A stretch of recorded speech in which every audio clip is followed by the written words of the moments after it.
For roughly half of every human population that has ever existed, menstruation has been a monthly biological reality for the better part of 3 to 4 decades of their lives. That adds up to somewhere between 400 and 500 total periods across a lifetime. And yet for most of recorded history, the actual practical management of this experience has been almost entirely absent from the written record, left out of official accounts, medical texts, and historical documentation with a consistency so thorough it starts to look less like an oversight and more like a deliberate editorial choice made by the people who controlled what got written down. What ancient humans actually did, practically and culturally, about menstruation turns out to be one of the most under-researched and quietly fascinating questions in all of human prehistory. And the answers archaeologists and anthropologists have pieced together are far more varied, far more resourceful, and in some cases far stranger than most people assume. The first and most important thing to understand is that ancient human bodies were not the same as modern ones in this specific respect,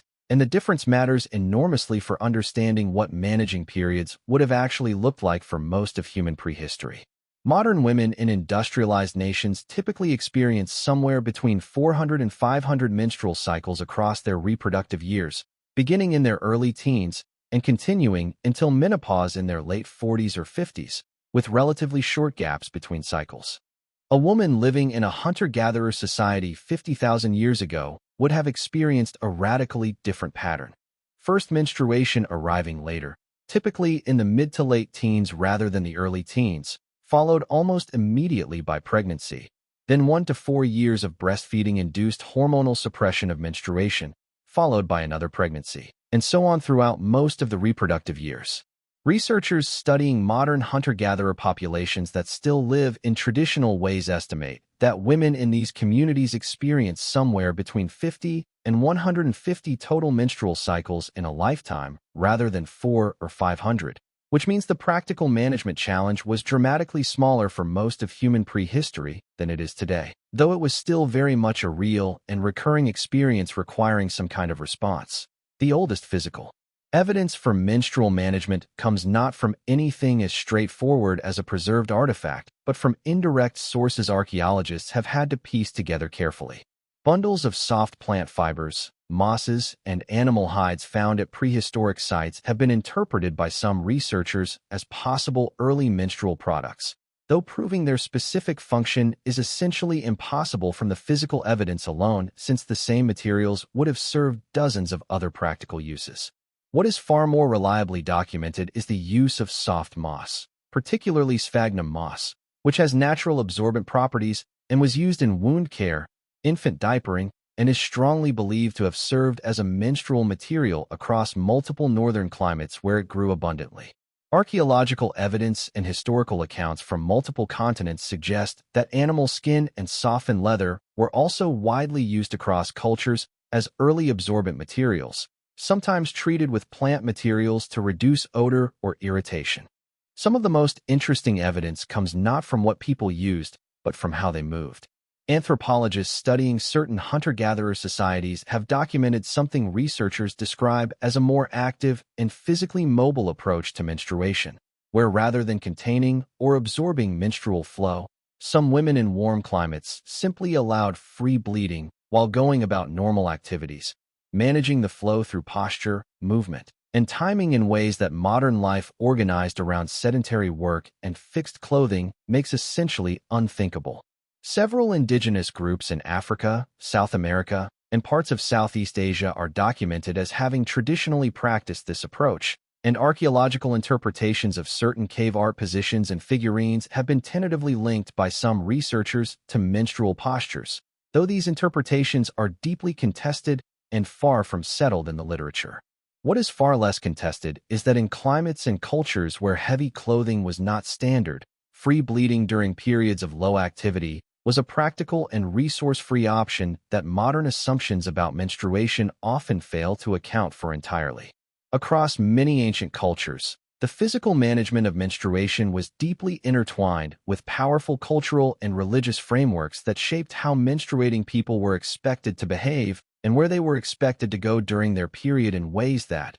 the concept of menstrual seclusion, where menstruating women were expected to withdraw from normal community life for some or all of their period, appears across an enormous range of ancient and traditional cultures with no shared historical contact, and the specific rules around this seclusion varied enormously. In some cultures, it was explicitly framed as contamination, with menstruation treated as a source of spiritual or physical pollution that needed to be kept away from crops, weapons, food preparation, and male community members. In others, the menstrual hut or women's house served simultaneously as a space of exclusion and a space of genuine female community, rest, and social bonding among women who cycled together, often synchronizing their periods through shared living space in a pattern now sometimes called the dormitory effect by researchers. Ancient Egypt offers some of the earliest written records that touch on menstruation, though they are fragmentary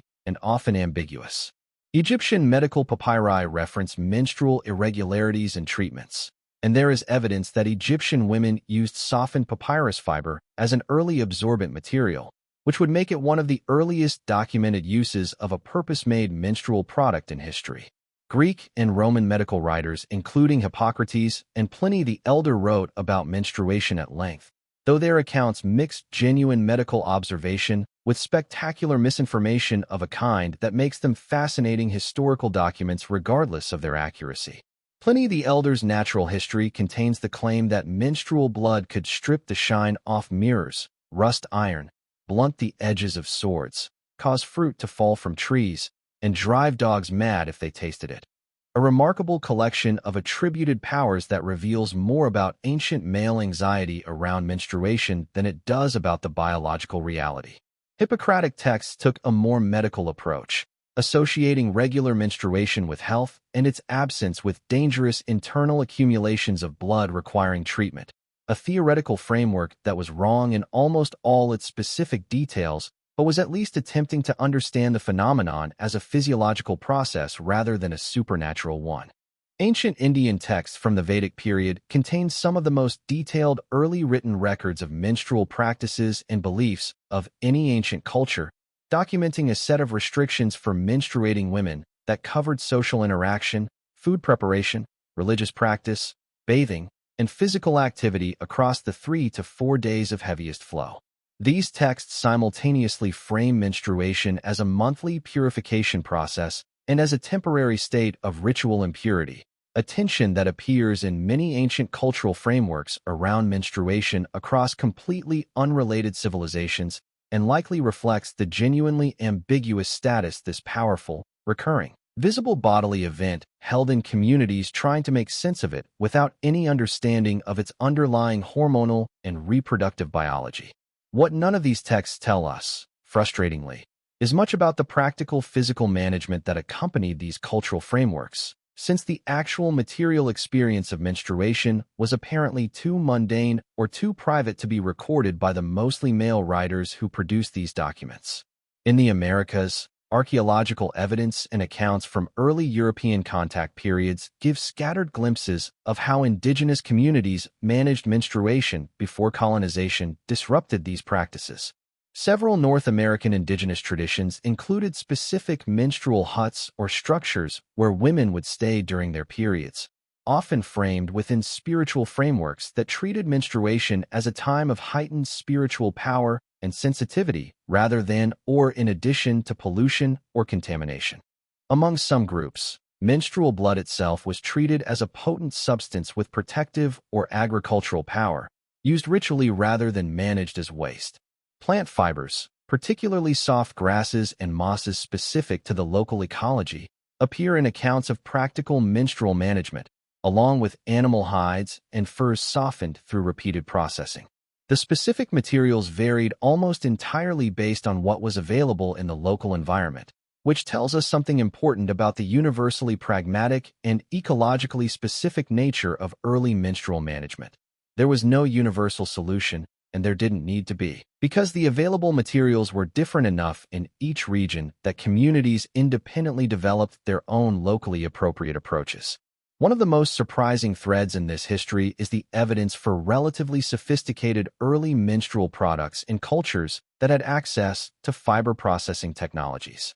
Linen cloths used as early menstrual pads appear in Greek accounts and are strongly implied by the Latin phrase that gives us the modern English word for menstruation itself, with references to cloths used and washed regularly during menstruation appearing in Roman household inventories and accounts. In Japan, historical records from the Nara period describe a system of menstrual cloths made from paper or cotton and supported by a specific belt-like undergarment, representing a level of product sophistication that predates similar developments in European cultures by several centuries. Medieval European records are frustratingly sparse on practical detail, but reference the use of rags, which is the origin of the period slang, on the rag still used today, and there is some evidence for the use of moss and wool as additional absorbent materials in colder northern European climates. What almost no ancient culture developed, at least not in any way that has survived in the historical record,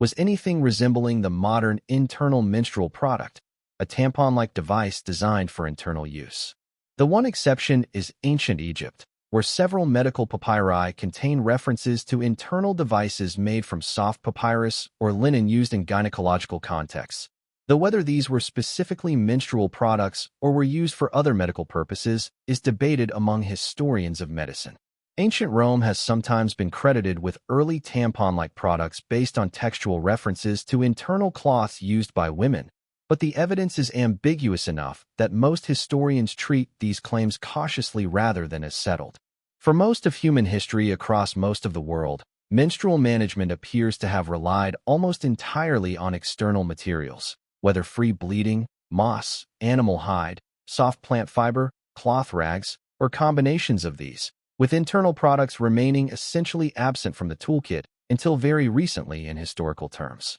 What this history reveals, stripped of both the romantic idealization that sometimes appears in modern discussions of ancient menstrual practices and the reflexive disgust that appears in others, is something genuinely interesting about how humans adapt to universal biological realities with whatever materials and cultural frameworks their specific environment makes available. Every human community that ever existed had to solve this problem in some form, and they did, reliably and practically, using moss and hides and fibers and papyrus and linen and everything else their specific ecology offered. The cultural frameworks that surrounded those practical solutions ranged from empowering to restrictive, from medically engaged to medically fictional, from deeply spiritual to entirely pragmatic, often combining several of these in the same society at the same time. What they shared, almost universally, was the complete absence of the shame-driven silence that would come to characterize most public discussion of menstruation in modern industrialized societies,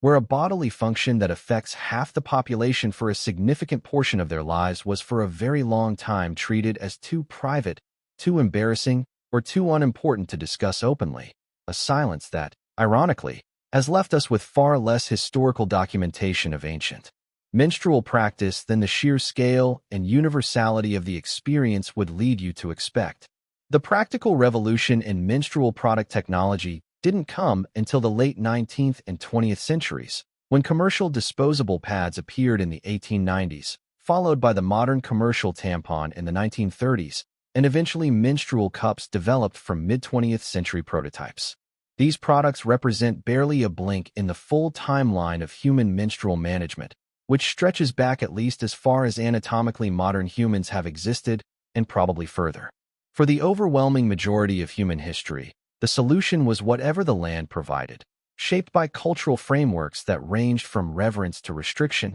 and managed with the same pragmatic resourcefulness that characterized every other aspect of ancient human survival.